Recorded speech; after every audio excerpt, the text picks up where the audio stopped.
What's good, YouTube? We got a video from my dog Jaded, and this time he's not bringing us math, he's bringing us peak. You know what I'm saying? We got a video about Adventure Time lore. If you've been in streams, it's very specific streams, so you probably don't know. You know what I'm saying? Check out the Discord server link down below, and you will be able to tap into said streams.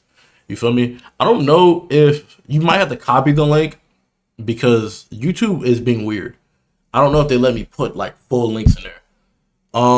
But you know what I'm saying? If you've been tapped into some streams, you know, I just recently rewatched that, like, I don't want to say the important arcs, but I watched the bits and pieces of Adventure Time lore in chronological order so I could like refresh myself on the plot. Cause I remember bits, it's like SpongeBob. I remember bits and pieces, but Adventure Time is one of those works of art where it has like a story to it. There's a lore to it. There's some type of plot progression. Even though not all the time, if you're not paying attention, you won't see that. If you're watching reruns, you won't see that. But enough of me yapping. You know what I'm saying? We pre-fired the like, and if you know what I'm saying, like this video, make sure you sub and turn on that bell like I got for my dog Jaded. We're just gonna have straight into it though. Talk to me. Adventure Time to me has always been truly fascinating, and it's not just the fact that my favorite peak. characters are interesting, like Finn, Jake, and the Ice King. It's a lot deeper than that. Cartoon Network didn't just pick up a Come on, chat. You can't tell me that's not fire.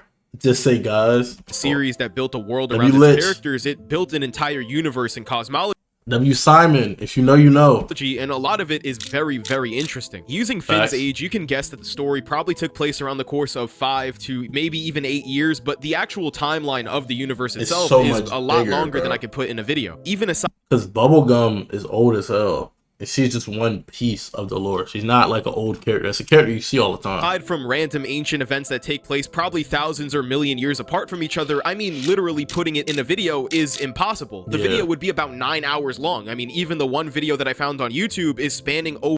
Oh, God. And the worst part is you see all these views. We are watching that. When I say we, I mean me and you. Everybody watching this video right now, we're watching that. You know what I'm saying?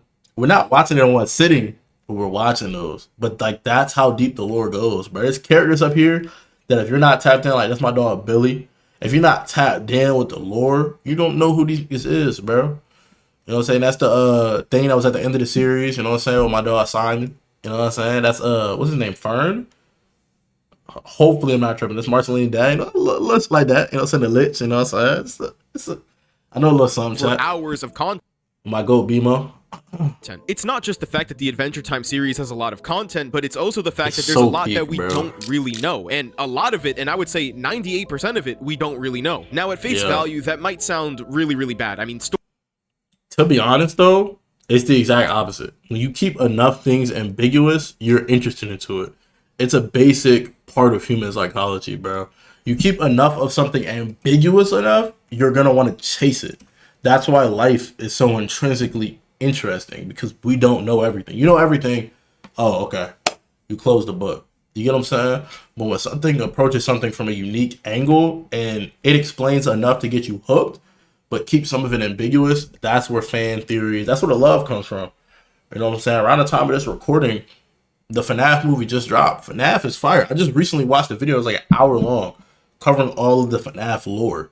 Like, you have to leave some things ambiguous for a story to truly, like, overly captivate the audience. Stories that don't have well-developed lore or just place things that are never really expanded upon later could be really bad and distasteful for the audience, but I personally think it adds to the Adventure Time story, believe it or not. My favorite part about the lore of Adventure Time is the fact that we don't really know all that much, but we know enough about a lot of different things that let curiosity spark the rest of the journey. One of my favorite examples would be the Mushroom War, which takes place about, I don't know, maybe 1,000 years before the main story, but we don't really know much about it. We know that Simon and Betty and the entire Look at the art, man. Bro, Rebecca Sugar be on her.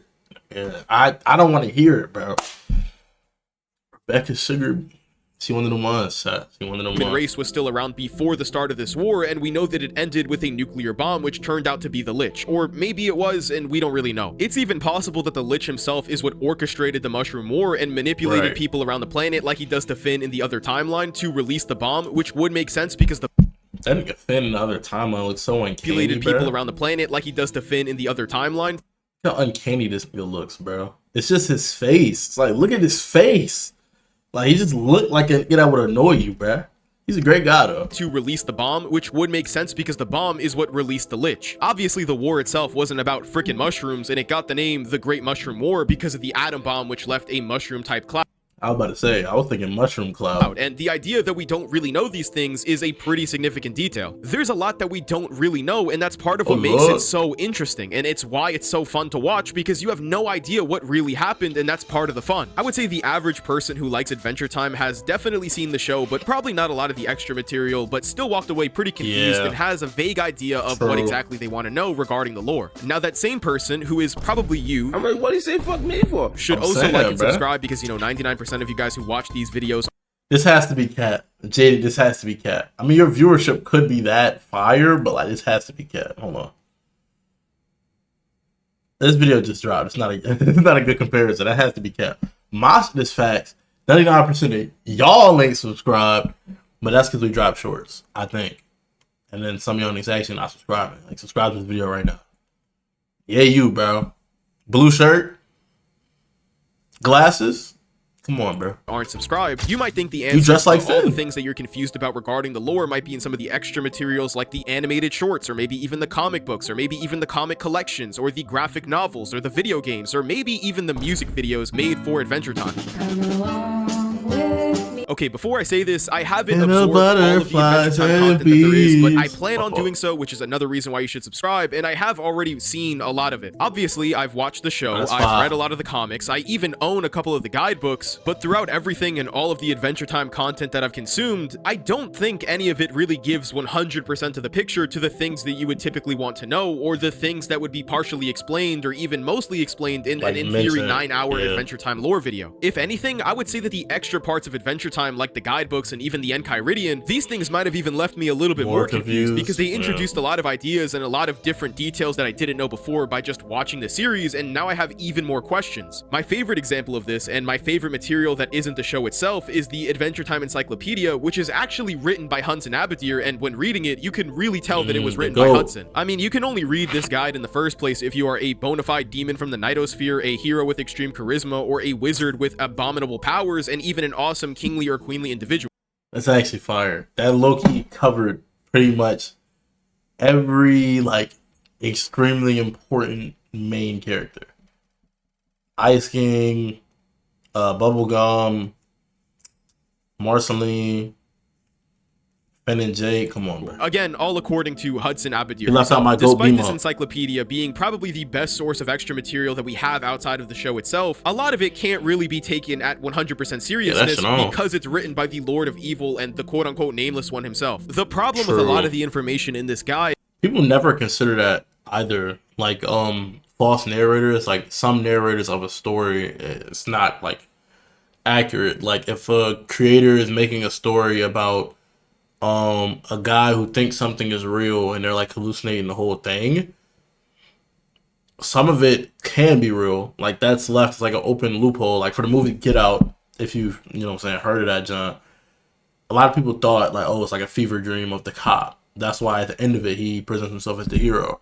The creator of the movie said that it's not the case. But like if you're aware enough of literature, you know that that's always a possibility, that the story is being told from a false narrative. Is the fact that you don't really ever know if Hudson's trying to glaze himself, or if he's trying to downplay other people, or if he doesn't even really know what he's talking about. For example, Hudson doesn't really know how strong the Lich is, and doesn't even really know how he was defeated by Finn the Human, but uses it as a reason to form his biography about the Lich. The Lich was defeated by Finn using the power of love and the sweater that he got from Princess Bubblegum, and Hudson has no idea about that and doesn't know that that's the reason he was able to defeat the Lich the first time that they ever fought. Again, the guy does have a lot of information, but a lot of it is from Hudson's own perspective, which, I mean, I think Hudson is just pretty much trying to glaze himself throughout the entire guide. There's also a lot of other parts of the lore that Hudson doesn't even know about to explain in a guide like this, like the structure of existence, or even people like Prismo. What about people like the Elementals? Does Hudson even know about them? What about people like Evergreen and the cosmology of the universe? Like, what about all those other things that could be expanded upon, but we don't really have much information about it? Things like the concept of magic, or even when life on Earth came about, or even the true potential potential of Evergreen's crown or how exactly he even made that in the first place. Even when it comes to ancient history, the idea that Orgalorg has always been around as Gunther is a very prevalent thing. I mean, we even get pictures of the Orgalorg form of Gunther, or Gunther as Orgalorg, you know, whatever you want to call it. You got pictures of freaking Orgalorg hanging around the Egyptians and the pharaohs and even the ancient Romans. There's even a good bit of information regarding the primordials that we don't know, who begin life even before the universe begins life. I mean, they've been around since before the start of the universe and even before the Lich. You pretty much get what I'm trying to say. There is a lot of things that could potentially be explored, and they're things that I do want to explore in the future here on YouTube. Back to the main thing at why I was so fascinated by this world in the first place, despite not really knowing that much about it, is because that's kind of the point. The Adventure Time universe doesn't feel overly explained. It feels alive because it's not really overcomplicated. Adventure Time doesn't have characters stop and explain the world that they live in.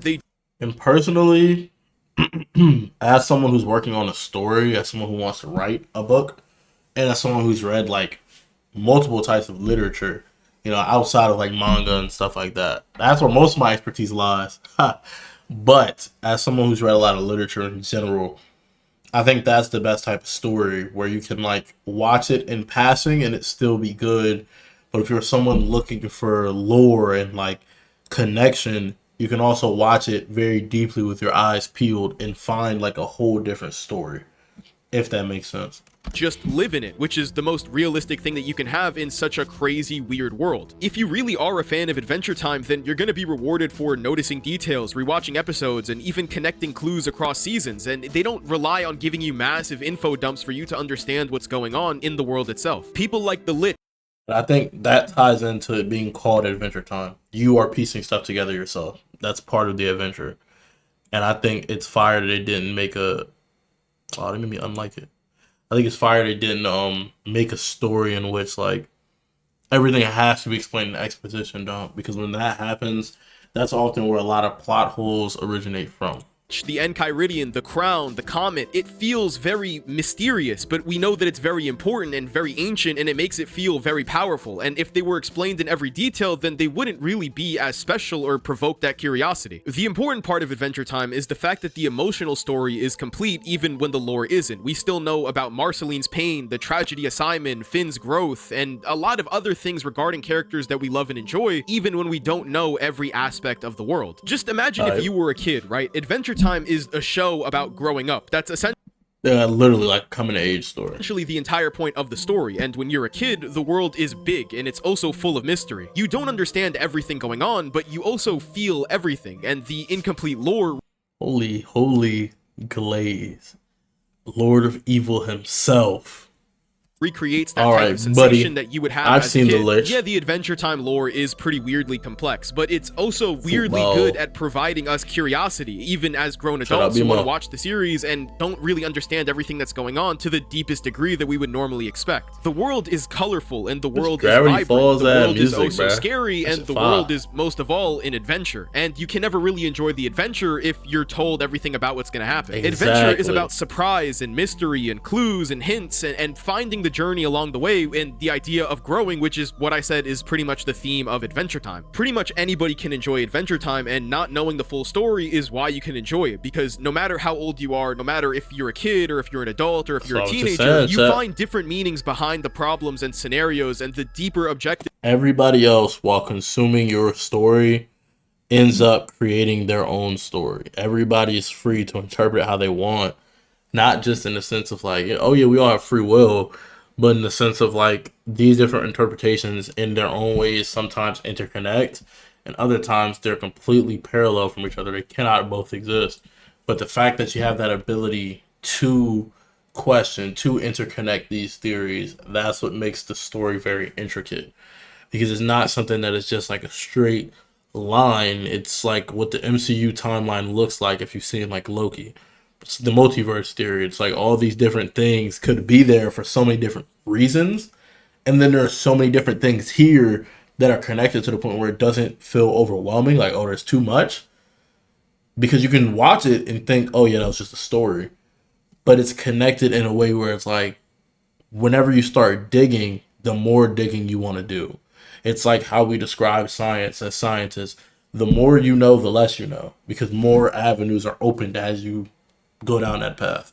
that the story is trying to teach you. Literally anybody can sit down and watch Adventure Time and feel that same type of curiosity that anybody would have for a world that they truly don't understand but are still having fun experiencing. Could you still make a 9-hour lore video about Adventure Time on YouTube? Yeah, you definitely can, but will it fully explain 100% of the picture that we're looking for? Definitely not, and that's also kind of the point. If there were a lesson to take away by the idea that the Adventure Time universe is just weirdly complex, is the idea that you don't need to know every detail to still enjoy a story and to still grow and move forward as a person. If you look at Finn, for example, Finn has this crazy childhood trauma from being left in the middle of the ocean, and because of that, he has a fear of water. Finn's fear of the ocean is definitely very understandable, and there's even an entire episode that tries to pinpoint exactly why this is and to have Finn overcome his fear, but the outcome isn't really what you would expect. You might think that by the end of the episode, Finn totally conquers his fear of the ocean and rises.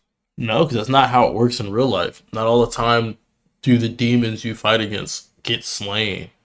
You know, sometimes they disappear and come back. Sometimes, you know, you just come to a mutual understanding.